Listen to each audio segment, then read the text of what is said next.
It's Sports Center tonight on ESPN Radio, ESPNradio.com. I'm Chuck Wilson.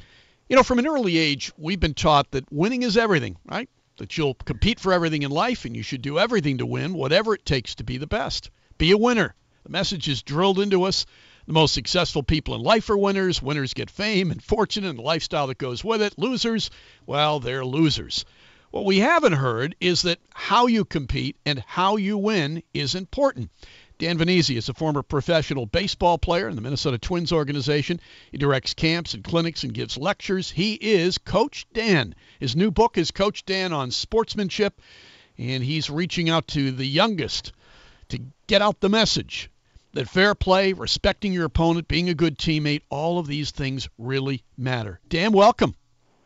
Oh, thank you very much, Chuck, for having me. You know, teaching values through sports is a concept that has been around a long time, yet go to any athletic field in any town on any given weekend, and you will experience some form of unsportsmanlike conduct. And unfortunately, many times that behavior is coming from the adults, the parents attending the games as well as the coaches. And it's because they get caught up in the moment. And although the intentions of most adults always start off being good, somewhere along the way, because we live in a competitive environment and we all want our children to do well, many of them falsely believe that the way to create a winner is by winning a game, having a winning season, or handing out a trophy, which we are doing in record numbers, by the way. There's a better way. There's a value-based approach to coaching, one that ensures that every child has an enjoyable, rewarding experience, regardless of the win, the season, or whether or not they receive an award. But most importantly, we should be teaching them values, ones that they'll need long after they stop playing sports, because, Chuck, one thing we are certain of, and that is eventually they all will stop playing. You talk with kids all the time, Dan. What's the message that they are currently picking up from today's sports culture?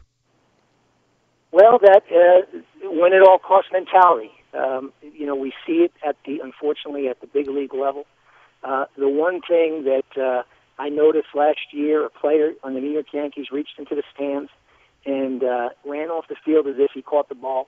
Umpire called the batter out. He arrives in the dugout, opens his glove, the ball's not there. So either he's a magician in the off season, or the ball ended up in the stands. Now, he took something from that opponent. That batter should have had an opportunity to swing the bat again, and you know whether or not that would have changed the outcome, that's irrelevant. But the children that are watching those games then think it's okay to play that way at the little league level, and I think any parent would agree that that's not the way we should be teaching our children.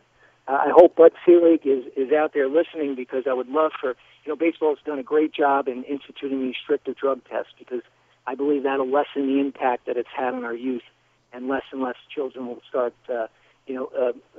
dabbling in performance-enhancing drugs. But if we can get to these other ethical issues, then we can go further into talking about the players that pretend they're hit with the pitch when they're actually not.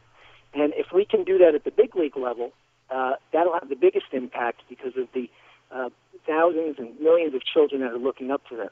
In the meantime, I'm trying to get to the youngsters until that happens, to try to teach them the right tricks before they're exposed to this inappropriate behavior that unfortunately exists in our culture.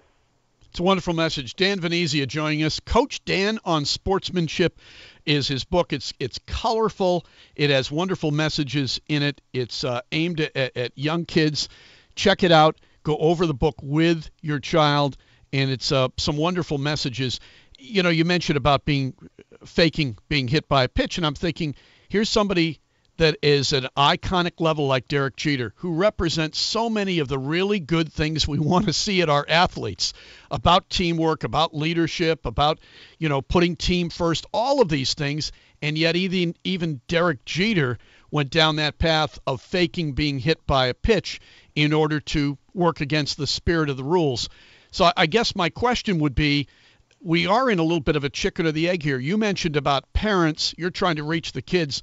What are the messages that need to get to the parents in order to help their kids with this? Well, we need to let the parents know that there are more ways to win than what that score reads at the end of the game. And that these life lessons, such as respect, teamwork, honesty, fairness, compassion, there's a carryover effect there. And they'll be able to use those skills to excel in the classroom, prosper in the workplace, and develop long-lasting and meaningful relationships, and most importantly, eventually be able to give back to their communities and to society. In regards to Derek Jeter, I completely agree with you, Chuck, that he is a player that I always tell my team, my players, my children even, to try to emulate, because he seems to have handled himself the best out of all the professional athletes, especially in baseball, as far as his integrity, his character, his sportsmanship. And even, he became part of that. But I think if Major League Baseball puts a rule in place where if you're caught doing that, you get fined, they take, some money out of your paycheck, then I think it'll have a positive impact on our children. And I think the beauty of what you're talking about, and I'm right on this, we're in 100% agreement here, is that there is a much larger picture. We look up at what's going on, a lot of the problems we've had, whether it's government, business, the whole Wall Street situation. It could be any area you want to look at in which we've had some difficulties.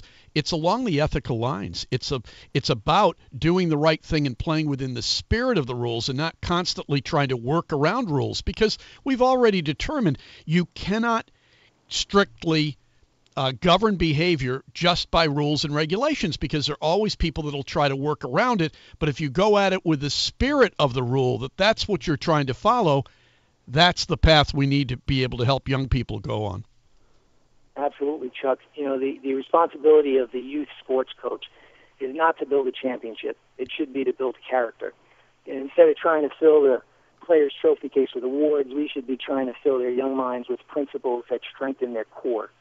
And that's the philosophy, the Coach Dan message. And if more coaches, listen, I tip my cap to the coaches out there who volunteer their time and their talent and sometimes even their own treasure, and many of them get it right. But too many of them are just caught up. The parents are reliving their dreams for the lives of their children. The coaches are trying to copy the professional sports coaches.